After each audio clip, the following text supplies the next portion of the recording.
passar aqui um pouco a mais, aí ele disse, os 4, não os 3, mas os 4 métodos infalíveis para ter sucesso na elaboração da monografia. Pois isso é algo que é possível e nós somos a prova viva disto. Eu tenho um campo que diz, não, quando o Presidente da República deixar o poder, eu vou me casar. 3 semanas antes de abandonar o poder, já estava preparado o casamento, enviou-me convite e na semana passada eu fui ao casamento dele. Vejam só. São essas metas, são essas perspectivas que vocês têm que ter aqui. O que é que vocês pretendem fazer quando terminarem a monografia? Ou o que é que vocês pretendem fazer com a monografia? Tem que se envolver nisso. A vossa monografia tem que trazer um objetivo ou uma finalidade imediata para vocês. Não, quando eu terminar a monografia, sei lá, eu vou ter um aumento de salário. Eu, quando terminar, essa monografia será o ponto mais alto da minha fase curricular. A monografia tem que representar alguma coisa, porque é essa coisa que vai te manter motivado. Eu ficava lá com preguiça, às vezes, de tentar escrever, de acordar para escrever, porque eu escrevia normalmente no período que ia das 22, 23 horas. Mas não, é aquela motivação que te mantém. Então, precisas ter um amigo, alguma pessoa, fale com alguém. Olha, vou começar a escrever a monografia, meu caro. E essa pessoa tem que te cobrar. Oh, fulano de tal, então, o que é que escreveste hoje? Ah, olha, não consegui escrever. Não, tu disseste que ia escrever a monografia, não estás a escrever. Fale com a tua mãe, com o teu namorado, com a tua família, faça publicidade. Diga que estás a escrever. As sogras são mais exigentes. As sogras são, Quantas sogras? Olha, a sogra, vou começar a escrever a minha monografia. E a sogra no dia seguinte vai te perguntar, então, meu filho, a monografia. Você, sim, olha, eu vou por acaso. Não, tem que ter alguém mesmo que te motive. Um amigo, uma pessoa próxima, qualquer pessoa. Faça a publicidade que está a escrever a monografia e essa pessoa depois vai andar atrás de ti. Porque depois é o quê? É um comprometimento que você não tem só com a monografia, mas tens também para com aquela pessoa. Porque é uma pessoa que confia em ti, não é? Não, ele se disse que vai escrever a monografia, ele vai escrever mesmo. Não, eu conheço esse rapaz, afinal. Então você fica comprometido com as pessoas, porque se eu passar aí, aquele gajo que está lá, já lhe disse que ia fazer a monografia, vai me perguntar, vou desmarcar, vou passar aqui de lado. Porque você está comprometido com aquilo. Então, você precisa ter um amigo, uma pessoa que te motive, que passe a te cobrar. E aqui tem o clássico exemplo, não é? Aqui na ilustração, vemos que alguém está a tentar atravessar uma borda e tem lá o amigo, you can, believe man, you can. Quer dizer, você consegue, dá mais um pouco, você consegue lá, não, eu não consigo, não sei se consigo atravessar, mas tem lá o amigo, não é? A motivar você. Então todos nós precisamos desse amigo. A realidade a ela personifica a tua monografia.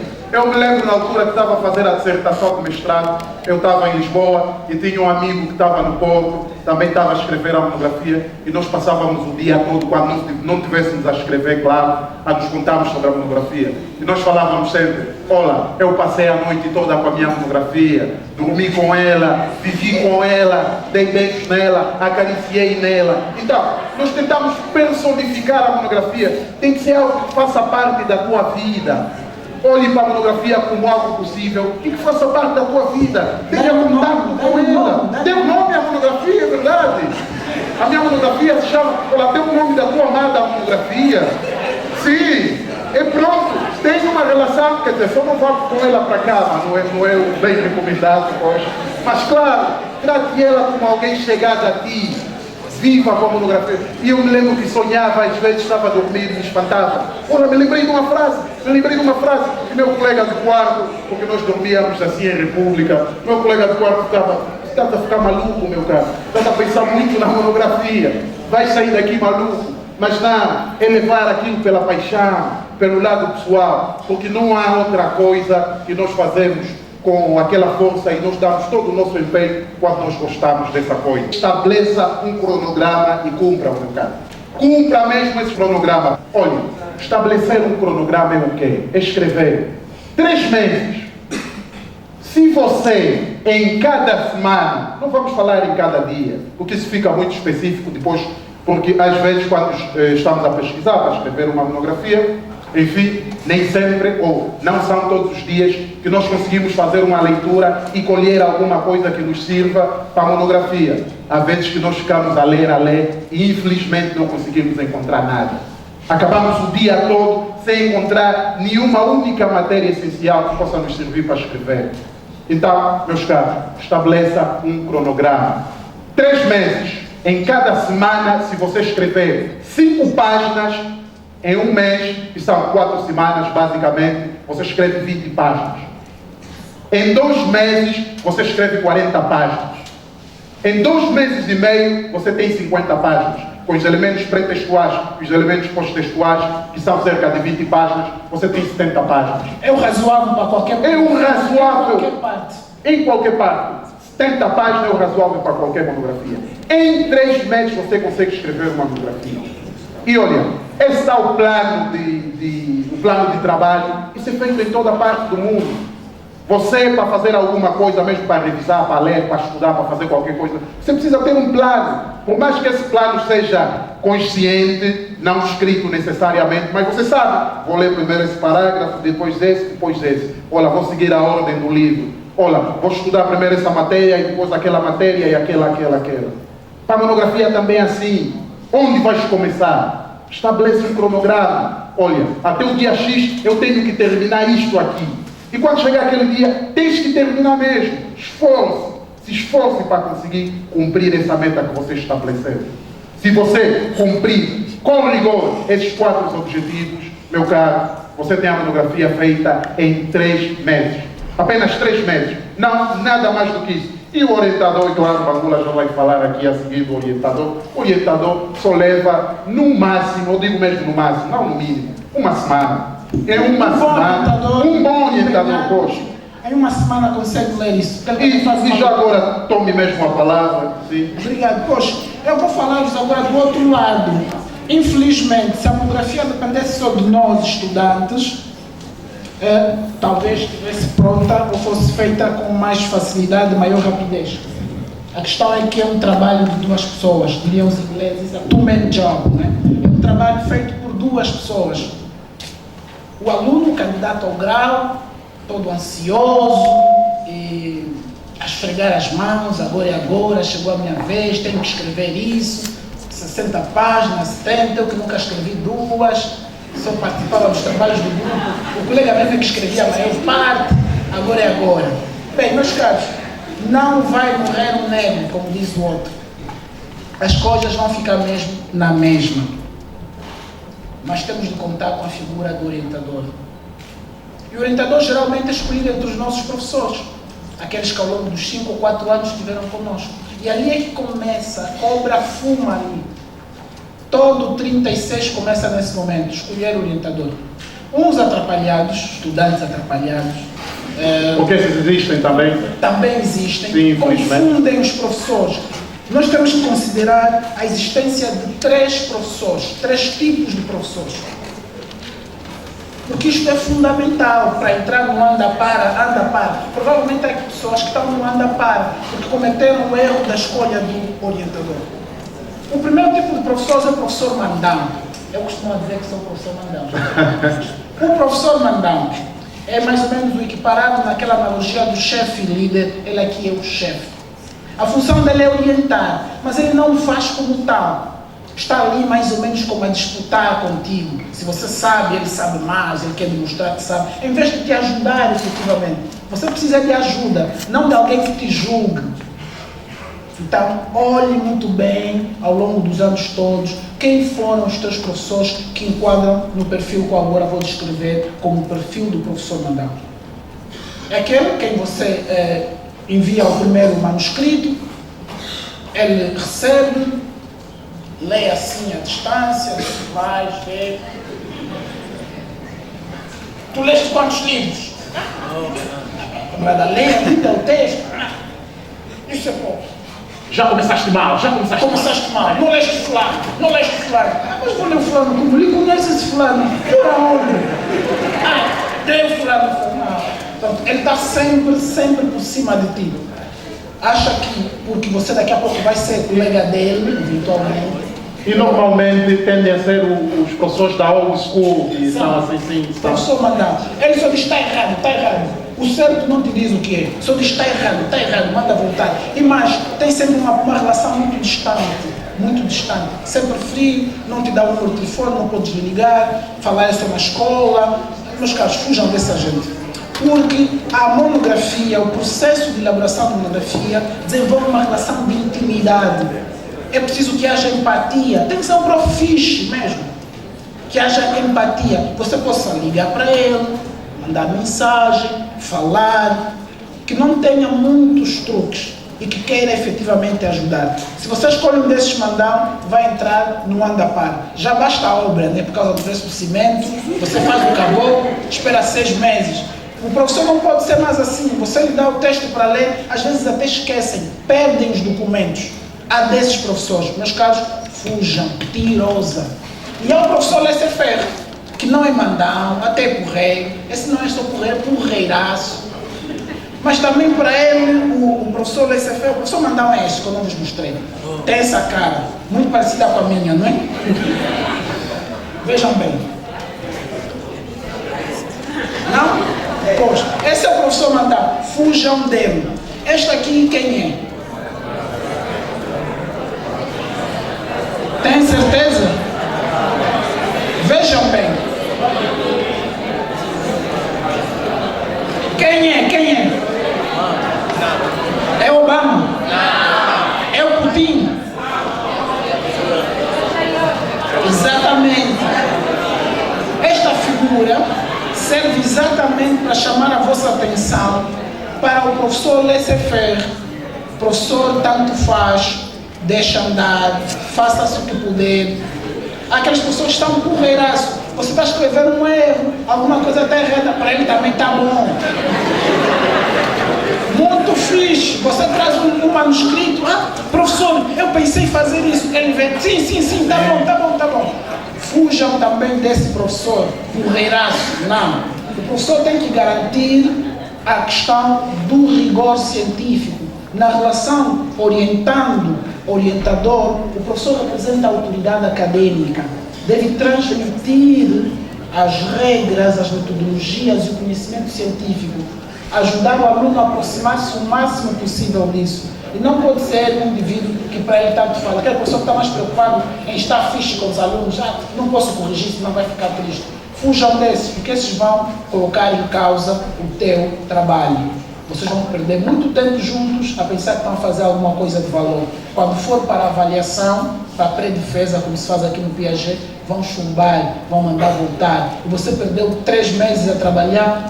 Professor, estava tudo bem.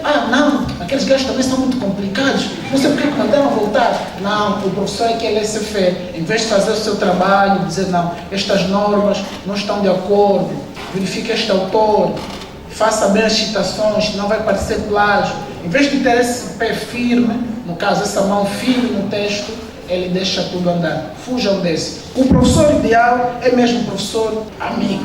Aquele que te orienta, ouve os teus problemas, te entende, mas tem, acima de tudo, consciência do papel dele, que é o representante da autoridade acadêmica no trabalho. O professor que se preocupa com o nome dele. Eu vou assinar esse livro. Eu vou estar aqui como orientador na capa. Então esse trabalho tem que ter qualidade, independente do aluno estar com vontade de avançar. Porque os estudantes, a minha orientadora não está aqui, a doutora Solange, perguntem. Tanto é que em tempo recorde, 3 meses, os meus colegas ainda estavam a assistir aulas de seminário de elaboração de monografia. Eu estava a defender a monografia. Até se levantou, se leu uma em relação ao regulamento acadêmico. Não, se os outros ainda estão a estudar, o ano letivo não acabou, como é que ele vai defender? Defendi em maio. Os meus alunos ainda estudaram, meus colegas estudaram ainda até dezembro. Porque eu em julho fui a Lisboa fazer o mestrado.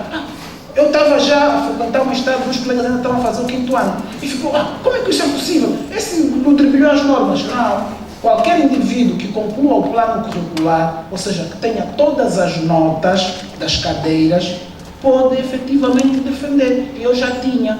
Só estava a frequentar o seminário de elaboração de monografia, que na altura não tinha nota. A nota era a nota da monografia. Portanto, vocês podem efetivamente fazer isso. Escolham um professor amigo, mas escolham sobretudo aquele professor que tenha boas relações com a escola, que conhece os regulamentos acadêmicos. Para que professores estão a dar aulas, andam de um lado para o outro, não sabem as normas de citações. Sim, eles só sabem, pega o material, vai dar aula. Bom, vai dar aula. Não. Escolha um professor insider. Um professor, isso aqui são... Se ficar só entre nós, tá bom? Só entre nós e todos eles que vão ver o vídeo. Fica só entre nós os que vão ver o vídeo. Há professores pouco antenados, pouco ligados nos bagulhos, nas cenas. Não escolham esse professor. O professor tem que ser um professor que conhece. E Bangula, desculpe interromper. Aqui a questão pode até vocês conciliar o tal escolha um amigo que te motive com o professor orientador. Podem sempre conciliar essas duas vertentes. O professor, o teu orientador, pode ser sempre também o teu amigo que te motive. Podem sempre conciliar essas duas vertentes. A relação é de intimidade, é pessoal. Antes de escolher o seu professor para orientador, pense, eu seria capaz de ser amigo do professor ou da professora?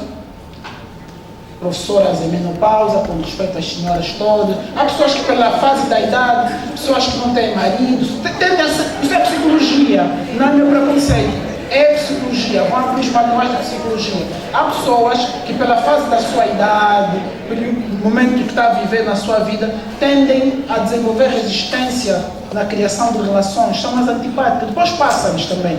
Então vocês têm que ser psicólogos a identificar, será que o professor está a viver um momento da sua vida?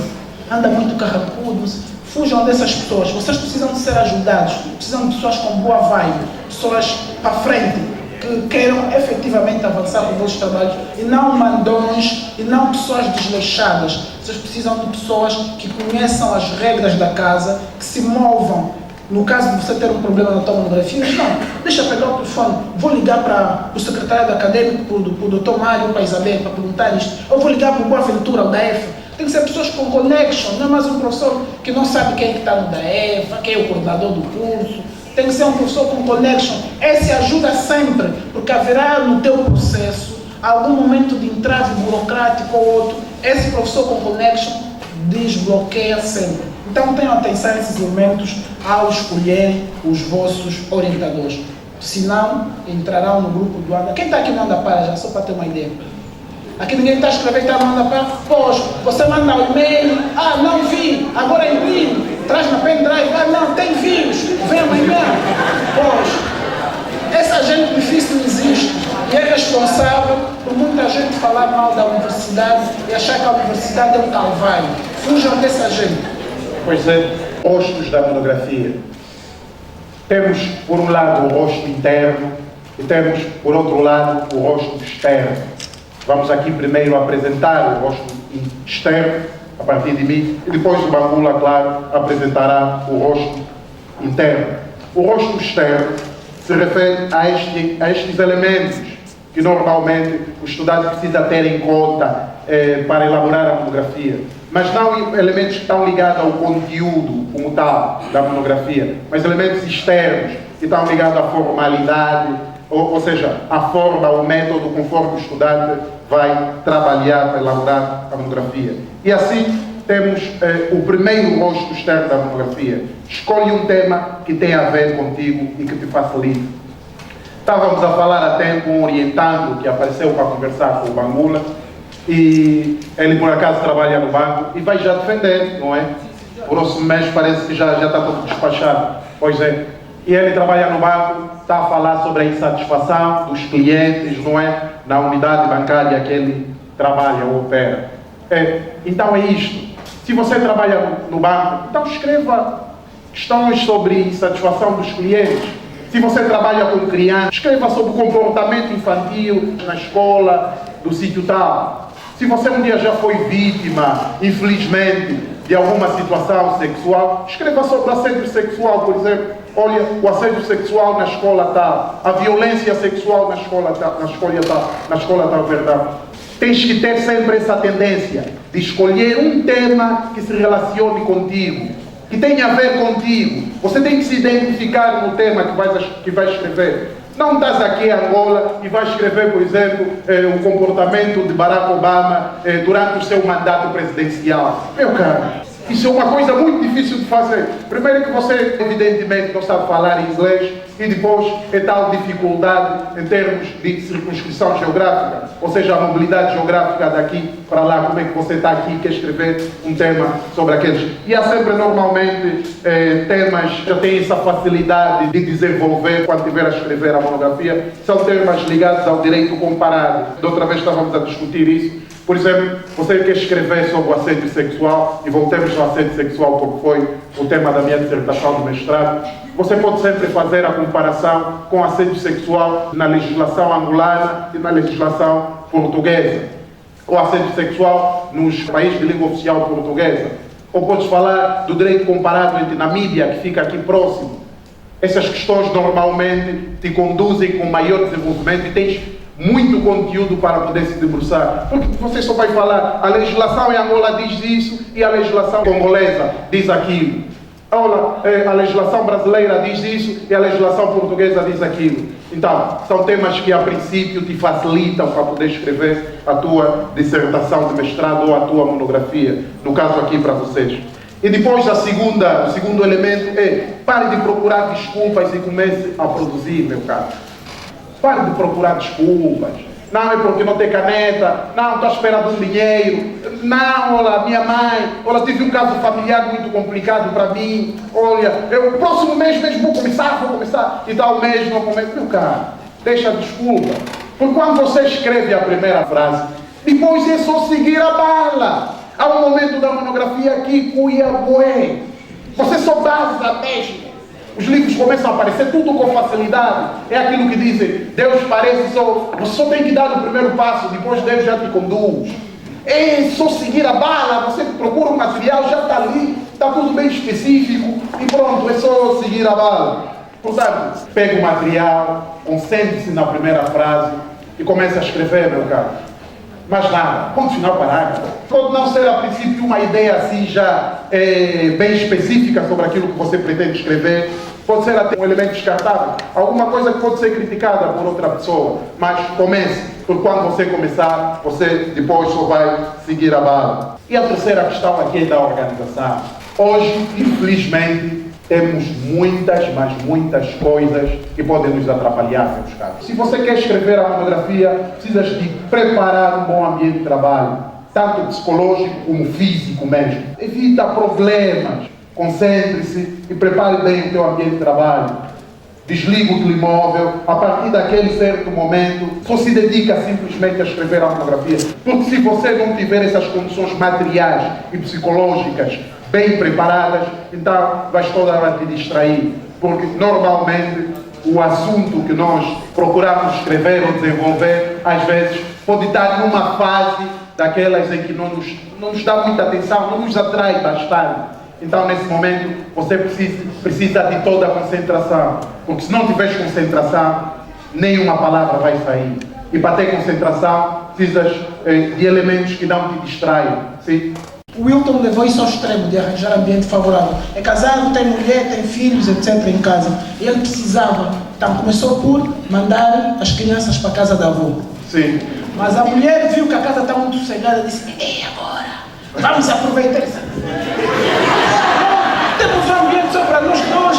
As crianças foram para a casa da mãe. Não, mas não era para isso, eu quero estudar. Estuda depois, não sei o quê. O que é que ele fez? Inventou daquelas brigas técnicas. Deu uma briga técnica com a dama, vou na minha mãe, foi, e ele fecha, ficou a escrever, escreveu um capítulo nesse dia, um capítulo. Sim, pode. Então vocês devem considerar todas as técnicas, tudo vale. Tudo vale, não há limites, meu caro, não há limites. É preciso que vocês reconheçam a monografia como uma continuidade de vocês. Uma parte de vocês vai para a monografia. Então, vamos agora falar para a parte interna. O rosto interno da monografia. E a grande questão geralmente é essa. O que é preciso para escrever uma monografia? A old school tem uma opinião muito formada, muito batida, né? Sabem tudo, etc. Já escreveram tudo. Sobre o que é preciso. Eles dizem que é preciso ler muito, ser muito dedicado, uma pessoa muito, é tudo muito. Só precisam de uma coisa simples. Chama-se ideia. Para escrever uma monografia, basta ter ideias. Ideias é o que mais há. Todos nós temos ideias de abrir cabeleireiro, cantina, chacho para as damas, ideias para fazer um tilapia aí no colega, amarrar um cabrito, um truque para conseguir mais um dinheiro para além da mesada. Nós temos sempre ideias. Então vamos aplicar a nossa inteligência para identificarmos ideias. E mais, como as ideias vêm em uma espécie de fluxo contínuo, você tem que ser vigiu. Tenha sempre uma caneta. Tobias dizia que acordava lá na República de Lisboa para tomar nota, etc. Isto foi muito útil para escrever. Porque quando você está em relaxo, está em descompressão psíquica, as ideias vêm ao de cima. O Buda fala de um nível da nossa memória que se chama Otokalapa, que é a partícula mais ínfima da nossa consciência. Dirão os outros da psicanálise que estamos no nível do subconsciente profundo, no terceiro nível, naquele nível em que chegam só as pessoas que entram em transe, naqueles processos psíquicos muito profundos.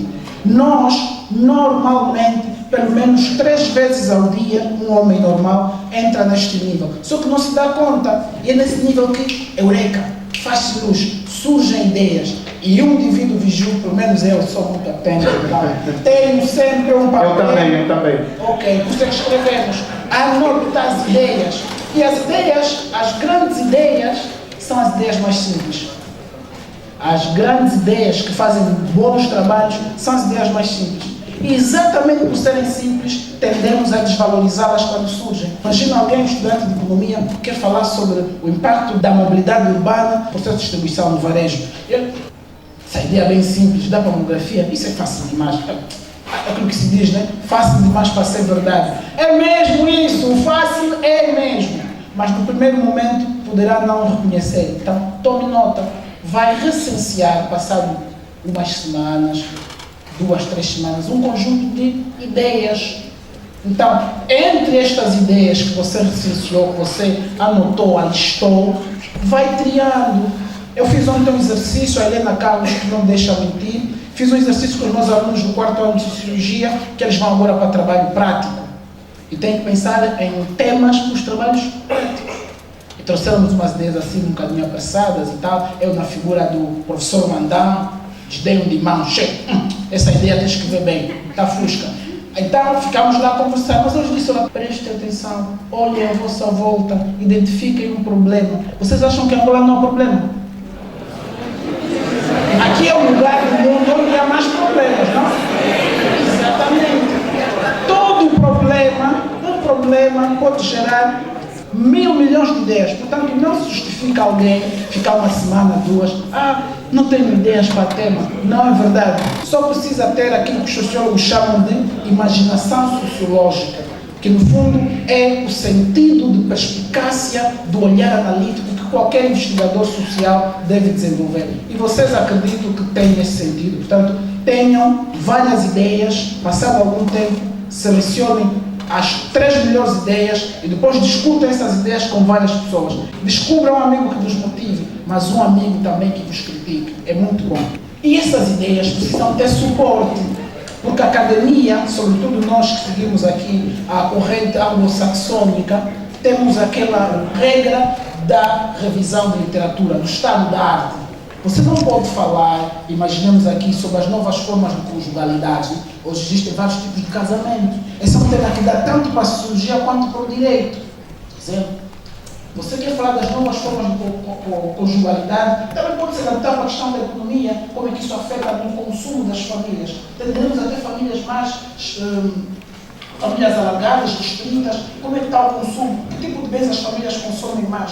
Aqueles tipos de casais, por exemplo, comem mais fora, eles comem mais em casa. Os casais pequenos, as famílias distritas, tendem a sair mais para comer. Como é que isso afeta nas relações de consumo? Os economistas também podem estudar. Portanto, uma única ideia pode valer tanto para a sociologia, quanto para o direito, quanto para a economia, desde que haja, efetivamente, despreendimento intelectual. Há uma nota da Old School que está mais ou menos formatada.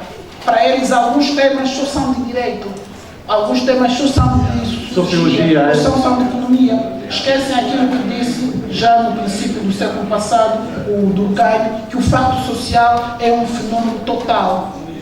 É ao mesmo tempo econômico, político, sociológico, social, desportivo, cultural. Portanto, há aqui uma componente múltipla, bastando nós nos desdobrarmos em leituras, para a partir das leituras fazermos o devido enquadramento e o desenvolvimento dessas ideias, fazendo aquilo que se chama estado da arte ou revisão da literatura. Não precisam ler muito, tá bom? Leiam apenas o necessário para fazer o vosso trabalho. Uma monografia não é para ser um compêndio, um trabalho acabado sobre o assunto daquela matéria. Esqueçam aquela coisa de ir no Egito Antigo, na Grécia, essas conversas. Eu me lembro aqui da situação do meu colega, e foi ter um orientador, e de repente ele chegou em casa com um calhamaço de livro. Meu Deus, para onde é que vais levar esse tanto livro? Não, meu orientador me deu, mas uma montanha, pronto, de livros. Não, o meu orientador me deu, porque disse para eu escrever a monografia, preciso de falar desde todos os livros. Só na introdução ainda, só na introdução. Meu Deus, depois quando terminares a monografia toda, terás lido todos os livros que existem sobre esta área. Enfim, portanto, tenham em consideração isto que o Bangula acabou aqui de dizer. Leia somente aquilo que for necessário para ti, ok? Não adianta ficar a ler tudo sobre o espetáculo da Grécia Antiga, da Roma Antiga, sobre a Antiguidade Clássica, depois tem a Era Medieval, não é? E depois tem a Era Clássica. Você nunca mais acaba, pelo amor de Deus. Imagina se eu tivesse lido tudo isso quando escrevi a minha monografia. Enfim, então aqui vamos falar do comportamento perante o arguente. Porque o arguente, infelizmente, ainda tem essa máscara, não é? Conotado como alguém que é o advogado do diabo, daí para nos espizinhar, não é? É daqui não passa! Ainda pior se for um arguente da old school, não é? Está espalhado, está espalhado. Está espalhado. Primeiro, ainda nesta vertente, é que deves sempre almejar o melhor, dedique-se o máximo que puderes para alcançar. Meu caro, às vezes aquela situação em que você já está cansado, devemos que reconhecer, apesar de termos dito aqui que a monografia é algo que não te leva ao delírio, ao extremo, não precisa escrever quem inventou a pedra, ou escrever uma monografia, enfim, que te deixe estatuto do maior investigador de todos os tempos, mas há momentos em que realmente reconhecemos aqui que a monografia é cansativa. E nestes momentos, vocês precisam sempre pensar lá no resultado, ok? Almejar sempre o melhor. Porque às vezes é só um detalhe que você precisa adicionar. É só um conteúdozinho. E esse conteúdo pode fazer toda a diferença, acreditem. Mas você já está lá cansado. Não, eu já escrevi tudo isso. Meu, são 80 páginas, pá. Eu não vou escrever mais esse ponto. Eu também já não vou ler sobre isso. Não. Dedique-se, empenhe-se, e até onde você puder, porque às vezes só falta mesmo aquele detalhe, e é naquele detalhe às vezes que você esquece, que o arguente mesmo olha, já viu, você, é mesmo isso, poxa, é mesmo aí onde ele está. Porque alguém também, quando lê a monografia, e ler aqui entre aspas, porque, vamos lá ser honesto. É uma leitura transversal. Sim, o orientador, o arguente não lê toda a monografia. Acho tão importante para ele ler toda a monografia toda. No mínimo, só se ele for o teu inimigo, alguém que meio mais, não vou deixar passar assim. Ou se for muito teu amigo também, no sentido de tentar te ajudar a melhorar, enfim. Não, eu acho que ele precisa, assim. E tu tiveste isso, não é? Na tua esfera. Infelizmente, sim, poxa. Teve isso, Bangula. Tinha lá um amigo que leu mesmo a monografia toda. A tese toda, enfim. Eu tive o azar de ter como arguente o maior especialista na matéria em Angola. A minha universidade convidou-lo, ele foi de Angola para Portugal, só para arguir a minha tese, imagina. Então, ele é tal sumidade, eu passei toda a tese, as 300 páginas, a citar o senhor. Até as correções sobre as citações que eu fiz sobre ele. Também. Mas hoje confesso, a minha monografia, a minha tese de doutoramento está bem melhor do que quando foi a apresentação.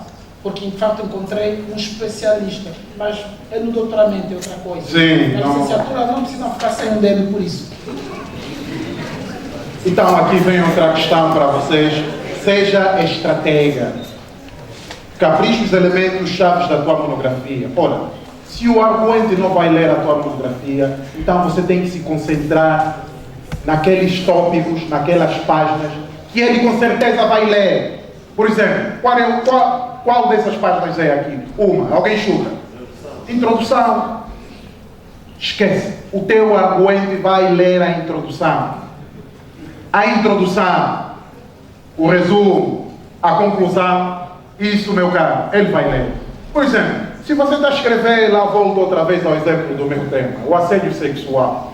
Você lá explica, o assédio sexual surgiu, não sei o que, nos Estados Unidos da América, quando alguém, um trabalhador e pau. Ele, essa história, isso para ele não interessa. Você até pode se espalhar aí, citar autores e não citar. Ele normalmente não lê esse aspecto histórico sobre o tema, sobre o assunto. Ele procura o momento chave, o momento específico da tua dissertação. Naquele momento em que você vai falar o que é o assédio sexual e quais são as repercussões do assédio sexual para a sua vítima e para o contexto das relações laborais, então é aí que ele está perto. Agora, aquela parte histórica aí, não, perspectiva histórica, e tem sempre isso as monografias. Perspectiva histórica, sim. Para encher isso. Pois é, é tal o enchimento. Para ficar bueno, para ficar bueno. Então, da tal perspectiva histórica, ainda vem aquela situação, a definição do conceito com base naquele autor, depois com base nesse autor, depois com base, 2 páginas ou 3 páginas, e depois lá por fim, sim, depois lá por fim, resumo. Na nossa ideia achamos que a definição correta é esta. Ele não vai ler isto, meu caro, acredito, ele não vai ler isso. A não ser que seja, claro, o especialista, aquele mesmo que tem um certo interesse por você, ok? Nesses casos, é sempre bom preparar bem a tua monografia. Mas atenção, estes elementos que acabamos aqui de referenciar, que são o resumo, a introdução e a conclusão, aí sim, vocês devem se dedicar inteiramente nesses pontos. Tem que escrever bem. E se puder, até depois de terminares a monografia, pensa sempre a um amigo, a uma pessoa chegada, ou a um professor, a um orientador, porque os orientadores às vezes também não conseguem ler toda a monografia. Alguém próximo que domine o conteúdo que estás a escrever ou aquele tema e faça uma correção, pelo menos na introdução, no resumo, correção mesmo em termos de língua portuguesa, ortografia, porque infelizmente ainda temos essa situação em que muitas e muitas monografias aparecem com erros ortográficos graves, crassos mesmo. Os erros ortográficos, não existem textos perfeitos. Perfeitos, é. Os erros ortográficos existirão sempre. Eu não estou a dizer que não devem ter preocupação de os combater. Português antigo, o antes da reforma. Quando fui estudar para Portugal, lá é reforma. Então, e eu estava aqui a trabalhar, ia fazer, voltava, ia. Então, quando escrevo aqui um texto, escrevo em português daqui. Sim. Quando vou para lá, é português de lá. E eu não tenho um botão no meu cérebro para ligar lá. Português na bola. Sim, português de Portugal. Então, o meu texto, a dado momento, haviam páginas que eu escrevia no português daqui e outras no português de lá. E outras... O que é que eu fiz depois? Paguei um revisor. Alguém para revisar. Não tenham receio. O mal é pagar alguém para escrever por ti. Revisar, formatação de texto, mesmo a parte bibliográfica de citação, isso é detalhe. Podes pagar alguém para fazer. E faça a revisão, isso é detalhe. Não tem nada de... Como é que se diz? Não periga o teu título, não tem nada de idoneidade científica. O que conta é a matéria, o conhecimento, a ideia tua, tu que escreveste. Corrigir português, concordância de artigo. Se você não tem isto, não desenvolveu eventualmente, não deixe. Desenvolva ao longo da tua carreira. Se tem 25 anos, tem muito tempo para aprender a escrever. Ou já devia ter aprendido a escrever. Portanto, não vai agora parar aqui nisso. Dê alguém para escrever, para corrigir o português. Eu dei a minha tese, isso é prática, só que alguns professores da Augusto não falam isso. Não dizem aos alunos que ele deu o trabalho dele para alguém corrigir português. Depois ele já escreve, não, também entrega. Sim. Pode entregar, tá bom? Não tem mal nenhum. Mas também, como não é tão exigente até este ponto, então, se ficas na boa, escreve lá revisor e aparece. Até o teu vizinho mesmo é revisor. Olha, aqui. Sim, mas aqui em Angola, não. Poucas pessoas vão por este caminho. Os pontos mais importantes, vocês devem se certificar que eles estejam corretos. São nesses pontos onde o arguente vai olhar, se ele tiver muito tempo, se ele for alguém muito ocupado, são nesses pontos que ele podem ter a certeza que ele vai ler. Então, se certifiquem que esses pontos estejam perfeitos. Quer dizer, perfeitos, entre aspas, perfeitos ao vosso nível, claro. Porque o orientador também, ou arguente, não vai exigir aqui uma coisa, enfim, abismal, não é? Não, faltou uma vírgula aqui, por isso vamos descontar meio ponto. Não, aqui o acento. Não, esses erros aqui são aquilo que o Bangula disse, gralhas, não é? E são erros perdoáveis. E aqui, para terminar já o nosso workshop, use a tática da humildade, transforme o arguente em teu aliado. Ou seja, faça o teu arguente alguém que esteja de acordo com aquilo que você pensa. Quando vocês estiverem a defender a monografia, meus caros, tenham humildade com a mesa de jurado, ou a mesa de júri. Refira sempre para a mesa de júri o nosso trabalho, não o meu trabalho. A minha monografia está bem feita. Na minha monografia eu citei os autores XX. Não, a nossa monografia. Muito obrigado pela palavra, a mesa de jurado. Foi uma honra ser arguído pelo nosso arguente, fulano e tal. Cita mesmo ele, diz que é uma honra ser arguído por ele, é alguém que você respeita muito e que já deu grande contributo na matéria. Também não é sair daqui bajular, não é? Bajular o arguente. Ele também vai perceber, esse gajo aqui está querendo me bajular. É um graxa, nada. Não vá bajular o arguente, mas mostra que tens um respeito por ele, ok? Porque, na verdade, o arguente está aí para tentar fazer crescer, criticar as tuas ideias para fazer crescer, ok? Ele vai criticar aquilo para você ter a oportunidade de alterar, e isso, claro, como o Bangula aqui esclareceu, essa oportunidade que ele teve, embora foi penosa para ele, no doutoramento, mas serviu para ele ter crescido. E a monografia, ou a tese dele, está muito melhor agora do que quando ele entregou. Então, meus amigos, sejam amigos dos vossos arguentes, ok? Respeitem ele, dizem que foi uma honra participar, ou ele ser o teu arguente, e diz que eu estou muito contente por ter-vos cá na sala, e tenha um certo comportamento aqui na sala de cordialidade. Eu falo aqui na sala para os estudantes, claro, que estão aqui no Piaget. Eu sei que estão aqui muitas pessoas também de fora. Eu e o Bangula fomos respondendo algumas questões e algumas mensagens no Facebook e tivemos a oportunidade de interagir um pouco convosco e percebemos, sim, passo já ao próximo, e percebemos que há muita gente aqui que vieram de fora, e para termos então essa nossa magna aula, esse workshop sobre elaboração e defesa de monografia. Há aqui alguns aspectos que nós não tratamos da nossa monografia. Como vocês devem saber, não podemos num só dia falar de tudo isso. Bem, é muita coisa. Hoje falamos dos aspectos gerais e estamos a preparar alguma coisa, um workshop, um próximo workshop, onde vamos falar dos aspectos mesmo concretos, ok? Então aqui essas tais vertentes assinaladas, as duas estratégias para fazer uma introdução. Vamos explicar aqui como criar uma introdução efetivamente, quais são as palavras, a ideia que você deve escrever na introdução. Por exemplo, se estás a escrever sobre assédio sexual, o que é que você deve pôr na introdução? Se estás a escrever sobre a reclamação dos clientes, o que é que você deve pôr na introdução? E depois aqui vamos avançar pelo corpo do texto e a conclusão. Vamos explicar todos esses aspectos, vamos explicar também como fazer um resumo. Aqui eu sei que muitos têm a dificuldade, leem um texto e não conseguem resumir a ideia daquele autor em 3 ideias-chave ou em 3 palavras-chave. E têm também muitas vezes dificuldades de desenvolver uma ideia. Você encontra algumas palavras-chave e depois dá corpo àquela ideia de uma página para 3 páginas ou 4 páginas. Tem dificuldades também de citar, como citar o autor. Aquela estratégia que estávamos a fazer, ao invés de citar um texto todo corrido, você cita, segundo o autor X, o assédio sexual é todo comportamento que se manifesta no seio das relações laborais.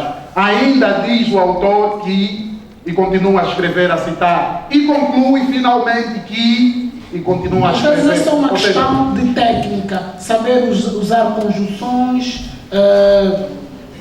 e articular ideias, porque vocês não vão inventar, sobretudo ao nível do direito, que é tudo muito normativo. Portanto, na sociologia ainda há espaço para a elaboração de algum discurso. Áreas como engenharias, direito, É tudo muito objetivo. Você só precisa pôr os autores a dialogar. Eu costumo usar, o Tobias faz o contrário. Eu quando escrevo primeiro o resumo, depois escrevo a introdução. O Tobias escreve a introdução no fim. No fim, sim. E essas técnicas nós iremos partilhar no próximo encontro. E vocês vão perceber, dependendo do tipo que vocês são, há pessoas que são mais criativas. Cada um tem o seu tipo psicológico. E eu, no princípio da minha apresentação, falava do método. No próximo encontro, vamos te ajudar a identificar o teu tipo psicológico e que tipo de escrita se adapta mais. Porque muita gente fica a roçar, a insistir numa metodologia de escrita que não se adapta ao tipo psicológico dele. É muito simples, mas vamos ajudar você a escrever a introdução, a estruturar o seu trabalho, a sair daqui com alguma coisa para mostrar ao orientador. Muito obrigado. Muito obrigado.